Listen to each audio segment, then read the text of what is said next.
was a misreading of U.S. policy. These words like betrayal and blame. The Kurds misread U.S. policy. Our policy is to support a united federal Iraq, and Abadi is our ally. Supporting Kurdish independence would directly counter that policy. And I would argue even the opposite, as some have. Supporting Kurdish independence would strengthen Iran and other radical elements in Baghdad. Hello, this is Thanasi Kambanis. Welcome to episode 5 of the TCF World podcast. On this episode, we invite Renad Mansour to talk about some of the latest developments in Iraq and Iraqi Kurdistan, and Christine Vanden Toorn to discuss the internal politics of Kurds in Iraq and the aftermath of their failed independence referendum. Hi, welcome to TCF World's podcast. This is Thanasi Kambanis, and I'm here with Renad Mansour. Renad, welcome. Hello, thanks for having me. So let's start, let's cut right to the chase with what's happening right now in Iraq with the reconquest or the reintegration of Iraqi Kurdistan into the Iraqi state. There's been a lot of noise about this as somehow showing Iran having its way. Tell us what first of all, is this an Iranian? Should we think of this as an Iranian thing going on between Iraq and Iraqi Kurdistan? Well, it seems that certainly Iran is the smartest player in all of this. You know, when the U.S. and their allies were really trying to convince Masoud Barzani to postpone the referendum, Iran, knowing the Barzanis better, knowing the region better, knowing the mentality, knew that there was no way that the president of Kurdistan could postpone the referendum, was preparing, right, for what comes next. So they're smarter. So Iran and the United States both actually wanted the same outcome, but Iran read what was going to happen more intelligently than the U.S. did. Yes. And there were different deals going on. There were different sort of side room talks and talking. And Abadi is in the middle of all of this, by the way. And Abadi's number one priority, he's the prime minister of Iraq, his priority is he doesn't want the Iran-US feud to come into Iraq. And until now, it hasn't come into Iraq. So he wants them both to be on his side, essentially? Yes. So what he's trying to do is balance one off of the other. Because in a funny way, they both have the same interests. They've both been against ISIS. They've both been fighting against ISIS. And they both seek somewhat of a stable Iraq, right? Mm-hmm. This idea in Washington that Iran, I think John McCain used the word, has a malign influence in Iraq, is a bit of a stretch, maybe a big stretch actually, because Iran learned in 2014 that disenfranchising any of the populations will lead to groups like ISIS emerging. And Iraq, unlike the other countries that Iran is influential in, is on Iran's border. Before we go to the bigger question of Abadi and his relationship with Iran. Right. Just looking at Kurdistan for a minute. Yeah, sure. Iran has been a long backer of the Kurds. Mm-hmm. The Kurds took many of the Kurds, not all of them. Many of the Kurds took refuge there during Saddam's persecution during the Anfal. They've supported it in all kinds of ways, including militarily, intelligence, and economically. And there's sort of a cultural tie as well between the Iranians and the Kurds. What is their position? I mean, if they're gonna be willing to be seen as essentially opposing independence, are they gonna lose that special bond, or how do they preserve the idea that they care about the Kurds as Kurds? Oh, Iran. Yeah. Huh? How does Iran preserve this idea? How does Iran preserve it? It's money. It's investments. I mean, it's deals. It's power. It's not that. I mean, this idea that victimhood or this kind of high politics, humanitarian, support or cultural support actually work in international relations is wrong. What Iran does is it makes deals with local allies. The Talabani family, particularly, is a major ally of Iran. The reason why Kirkuk, kind of the Peshmerga, withdrew was because Abadi, working with Iran, made a deal to reclaim Kirkuk. Right? Jalal Talabani famously worked with Iran. In 2012, he effectively saved Maliki's premiership on the request of Mr. Qasim Sulaimani. So it's, at the moment, there's a lot of anti-Iranian sentiment amongst the Kurdish people, but Iran has always had an influence and will continue to have an influence in this region. Was the withdrawal from Kirkuk a Sulaimani deal, as has been reported by some? It was an Abadi deal. Listen, this whole Iran influence in Iraq thing isn't the full story. Abadi is facing a huge struggle and to kind of fight back against Iran's deep penetration into the Iraqi state, right? Even within the Prime Minister's office, Iran is everywhere, the Ministry of Interior particularly. So Abadi is on the front line, the Iraqi forces are on the front line, right? Not the sort of Shia paramilitaries under the Popular Mobilization Units. They've been supporting, and he needs them. He needs Iran, right? So at the same time that he's trying to fight back against Iran, he also needs Iran, right? And so it's that delicate balance that he's still trying to figure out. And, Iran has, to some extent, been a stabilizing force at times. Masoud Barzani himself, in 2014, stated on the record that Iran was the first country to defend Kurdistan, right? Turkey left. Everyone else wasn't there, and Iran did it. So at this, Iran has their own interest. Qasem Sulaimani, you talk about, of course he's going to have the interest of Iran, and that's not good for Iraq, right? But the Iraqi government view Qasem Sulaimani as a foreign military advisor, just like they would view any American military advisor. They don't think one is better than the other. So this gets to your recent argument. You wrote in an op-ed in early November in the New York Times that Abadi is not a puppet of Iran, that Iraq is not a sort of de facto colony of Iran, and that if Iran's done better than the U.S., that it's because Iran's played a smarter game. I want to hear more of that argument, but it's not just that Iran's played a smarter game, it's that they're more scared of Iran. I mean, when America asks them to do something, if they don't want to do it, they don't do it, and there's a few consequences. This is just realpolitik, whereas they don't want to annoy the Iranians because Iranians have ways of tanking their. They can topple a government. They can make it hard for a government to govern. They've had much more heavy-handed effect on coalition forming negotiations after Iraqi elections and so on. So this is not just that they are. I mean, I agree with your take that they're not malign. They're just an interested actor, but they have a lot more levers at their hands than the U.S. That's very true. And at the same time, Iraqi actors like Abadi and even the Talibanis, as I mentioned, Kurds and Shias both rely on Iran to some extent, right? In the past, they've relied on Iran, as I say, for security. So it's a give and take as well. Iran has supported them as well. But look at what Abadi did right after the referendum. He first went to Saudi Arabia, right? Then he went to Jordan, the creator of the whole fear of the Shia crescent. Then he also met with a Turkish leader, and then he went to Iran and met with Iran, right? The point being, he's trying to place Iran in the context of everyone else. What he's fighting back against isn't Iranian influence as such, but it's Iranian hegemony. It's being prone or at the behest of only one power, and especially because it's so powerful. Is he doing visibly different, following a visibly different strategy here than Maliki did in terms of trying to balance outside relations? Well, I mean, Maliki, his term, his 8 years, there was a bunch of different policies followed. But in general, Maliki had a terrible relationship with David Petraeus, for example, during those years. Maliki decided to go against certain U.S. policies. He kind of went against the Sahwa and the Sons of Iraq program, alienating some of the Sunnis. And Maliki, increasingly after 2010 to 11, became closer to Iran. Why? Because, as you said, Iran helps form governments, right? So after 2010, when Maliki lost the election, he was able to form a government with the support of Iran, bringing the Shia together, right? So even someone like Muqtada Sadr, right, who fought a civil war against Maliki, ended up giving Maliki his seats, right? So Maliki realized this exact thing that you're saying. You can only deal with Iran, and Iran will support you, and the rest are trying to destabilize you, even though the U.S. were supporting him too. So looking ahead, do you take from what's happened after the Kurdish referendum and the sort of reestablishment of Iraqi power that we might see some real substantial moves towards federalism with rights for Kurds or rights for Sunni Arabs in the context of a sort of coherently functional federal Iraq?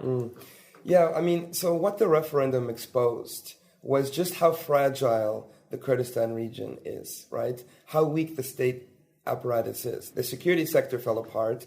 The president was unable to control his Peshmerga. These are things that we've been trying to kind of talk about for years. Institutionalize your security sector. Go fight corruption. We need to move away from tribal or political parties or family or business links. You need an institution. So what the referendum shown, and sort of, when Abadi with sort of the U.S., Iran, and everyone decided to move into to Kirkuk, showed how weak that was, right? So for a long time, the Kurdistan region was able to kind of get away with a lot, right? Because the Iraqi state was very weak. So in 2014, it took over some disputed territories, took over Kirkuk, and just, in 2014, Masoud Barzani said, Kirkuk is ours forever now. This date is historic, right? It's important to remember that. It seems like historically Iran's been very close to all the Kurdish factions. It provided them refuge during Saddam's oppression. It's been a military, economic, intelligence partner of all these different factions. And then, of course, it has tight relationships with so many factions in Baghdad who are at loggerheads with the Kurds. How can they manage to be close and have these sort of cultural and economic as well as political ties with so many factions that are also fighting each other?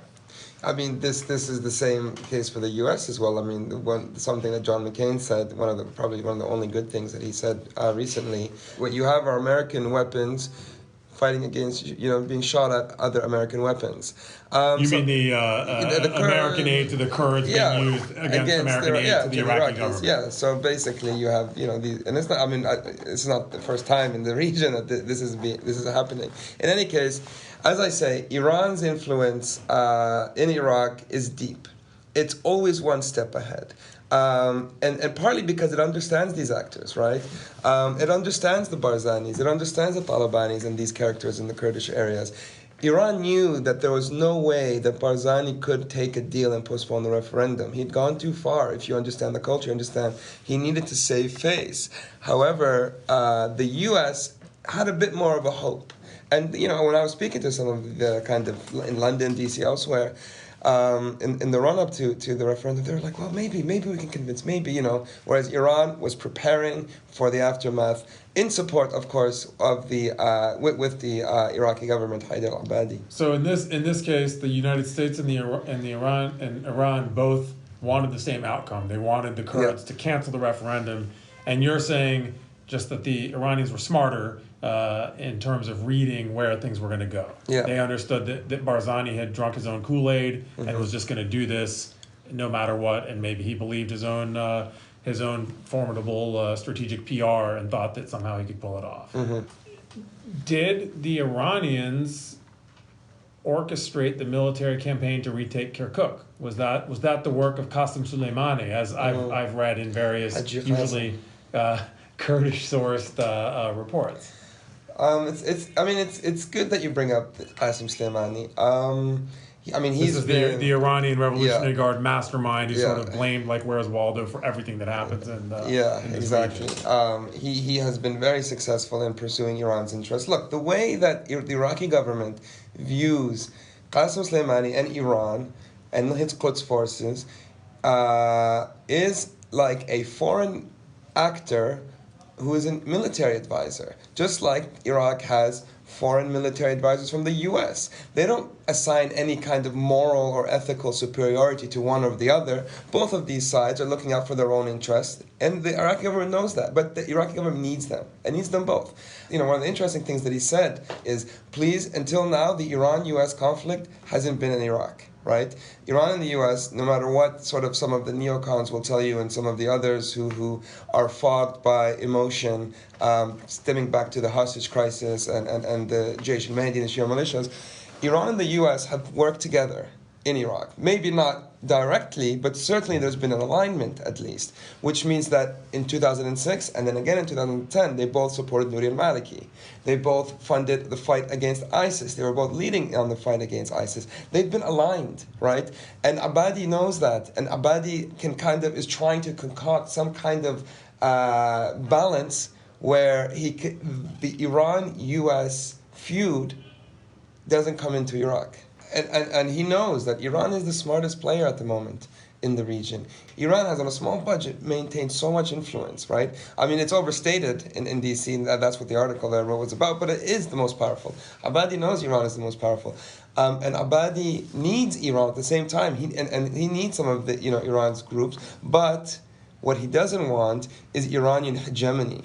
So let's talk about the viability of the Iraqi state. When this Kurdish independence bid faltered, one of the myths that was punctured was the myth of Kurdish effectiveness, basically this idea that Kurdistan was this viable state. And it's been this success story that the Iraqi military has come in and re-established control of the disputed areas and shown itself to be more competent than at any point since Saddam's fall. But how viable is Iraq, the federal Baghdad Iraq that's now ascendant as Kurdistan is eclipsed? Well, I mean, look at Kurdistan, right? You had a lot of lobbyists in D.C. creating this idea of the other Iraq, the Kurdistan regional government, which is the new Dubai, the new Switzerland. It's a strong state. And what was exposed was tribal, business, familial links and personalities were so strong that the state wasn't there. Corruption and thug rule. Corruption and thug rule, right? So at the point where when Abadi moved his forces with the support of others into Kirkuk, the Peshmerga had local leaderships who decided to withdraw against what their president wanted, right?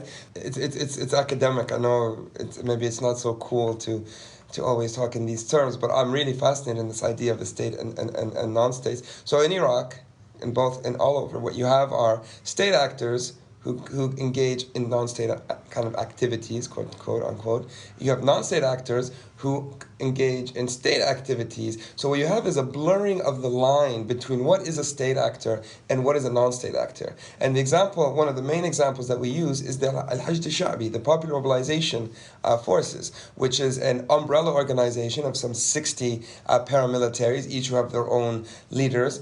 Some of the leaders who are not under the state, some of the leaders who are closer to Iran, some of the leaders who actually try and bring Abadi down. Yet, as of November last year, the Popular Mobilization units are a state institution, right? Because the parliament passed the law. So when you speak to a judge, right, a judge will tell you in Iraq now legally that he or she, mainly he's, but sometimes she's, will consider the Popular Mobilization units in the same capacity as they consider the Iraqi state forces. So this ad hoc coalition of militias is now legally equivalent to the defense ministry. Yes.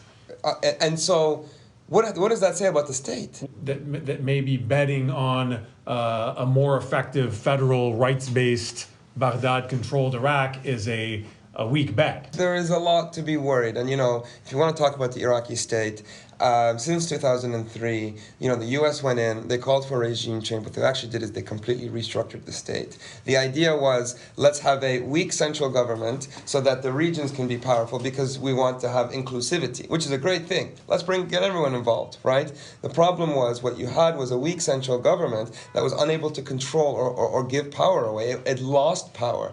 What Iraqis have realized now, and there is a bit of positive in this, is that what you need is a central government. This is what Abadi is trying to do, by the way. You need a central government that is strong enough to be able to afford powers as described by the Constitution. I mean, I'm painting as such an idealistic situation, but that's kind of what the Iraqi protesters are calling for. So Abadi is doing something that satisfies a lot of Iraqi citizens in reestablishing national authority over this breakaway region. Yeah. But where does it end? Does this turn into an ethnic thing where suddenly we'll have Arab anti-Kurd sentiment running amok?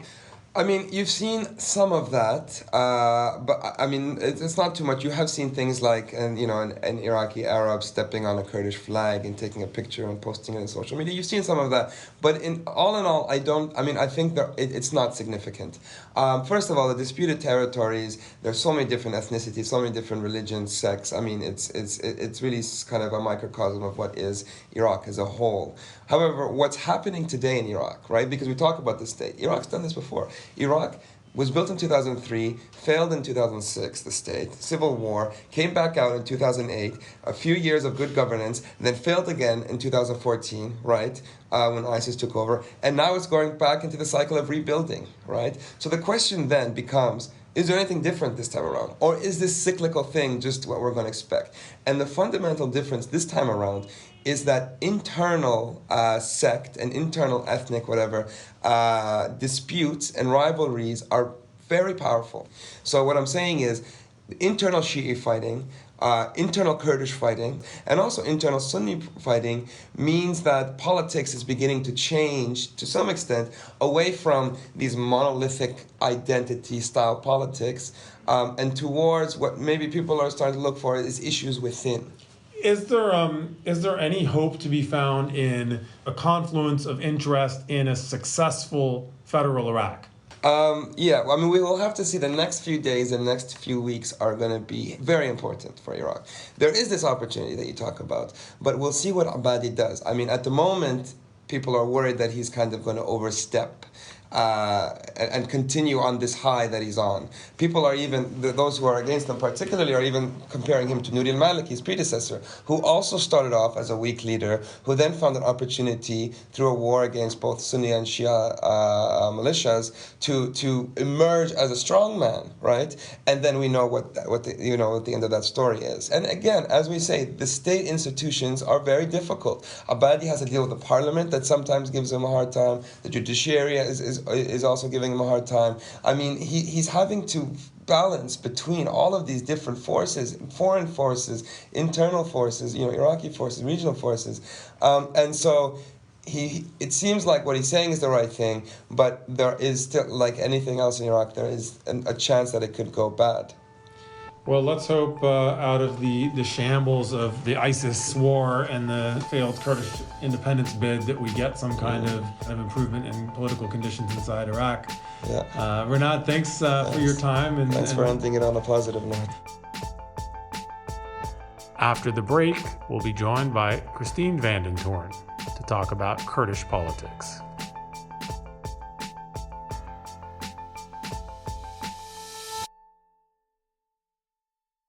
Hi, this is Thanasi Kambanis. I'm back with Christine Vanden Toorn, the Director of Research at IRIS, the Institute of Regional and International Studies. So this is one of the preeminent research institutions in the Kurdish region of Iraq, and Christine has been working there for about a decade, and so she's one of the few impartial experts in what goes on in Kurdistan. Thanks for taking the time to be with us today. Thanks for having me. And we are in the Dar Bistro Cafe bookstore, so if you hear restaurant or reader noises in the background, that is why. So, Christine, for starters, can you just tell us what actually just happened in Iraq with the Kurdish referendum and this sort of war, not war, that broke out? Yeah, I think, the Kurds have, for decades, centuries, wanted a state of their own and been struggling toward that independent nation for some time. And, that struggle has really picked up since 2003. And, with the recent war against ISIS, with their alliances with the United States and the coalition, the taking or the reclaiming of disputed territories. So 3 years ago, when ISIS took over Mosul and became this sort of jihadi state, the Kurds, in response to that, took over this whole part of Iraq that had been, in dispute for decades, and suddenly they were in control of places like Kirkuk and the oil fields. And I mean, I'm curious, did they think that they were going to get to keep those places forever? I think that they knew that there would be a day when negotiations would come and they would have to give up some of them, but not all of them. What happened last week with the Iraqi army and the federal forces retaking all of the disputed territories that the Kurds had taken 3 years ago was unexpected and unanticipated. They thought they would be in these disputed territories, the Peshmerga forces, and then be able to bargain. But instead, we have the opposite situation now. So what's the deal? I mean, the myth is that the Kurdish Peshmerga are like the best fighters anywhere in the Middle East, and they're sort of the special forces, a super ethnic army that is somehow better than any Arab army around, and that the Kurdish state was somehow a more competent, more westernized, democratic, liberal enclave. So what happened? Was that a myth? I think, the Peshmerga forces have a great legacy of struggling against Saddam. And, I think every Kurd in the Peshmerga is very devoted to Kurdistan and to the idea of defending the Kurdish nation.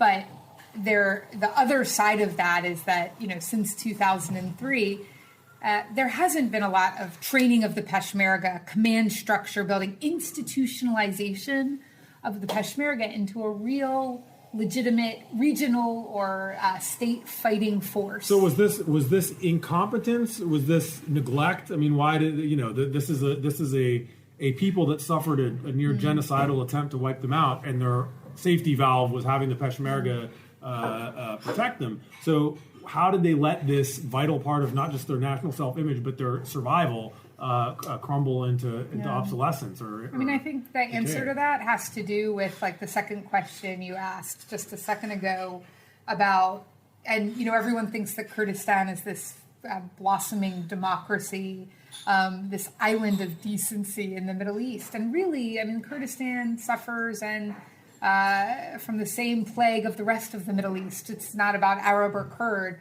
Lack of democratic institutions, lack of any institutions, lack of mechanisms for negotiations, so the lack of institutionalization of the Peshmerga is just one example of that. So Parliament didn't meet for 2 years. Salaries haven't been paid consistently for 2 years. You have two families that control the government system, if you can call it that, and also the Peshmerga forces. So the reason the Peshmerga failed to fight or withdrew reflects the divisions in the Kurds. The storyline was that Kurdistan was somehow better than its neighborhood, but the reality was that Kurdistan maybe even lagged behind in whether measured by corruption or administrative competence or their defense structure. Yeah, I think when you look at 2003, and this is because of the Kurds and the Kurdistan region suffered under Saddam, and by suffered I mean did not build institutions under the Iraqi state, at least as the strong institutions that exist in Baghdad and some of the Iraq proper provinces. So when 2003 comes along and they, the Constitution gives them a region, there were no institutions. And they have failed to develop institutions since then. And so you had no institutions and a massive influx of oil revenue and wealth that instead of building institutions went to fortify the tribal familial structures that have existed there forever. So it's another maybe warlord or mafia dominated zone of corruption rather than an inchoate modern liberal state. Yeah, and I think people that speak out against this are usually it's not helpful for the Kurds for everyone to come and write about them as they're this democratic functioning state when it's not, because it just prevents any sort of reform or efforts or from within and without. So is there a lot of freedom for critical media and dissenting politics or plural views in Kurdistan these days? Over the past decade, there has definitely been a rise of Kurds who write in English critically about the government.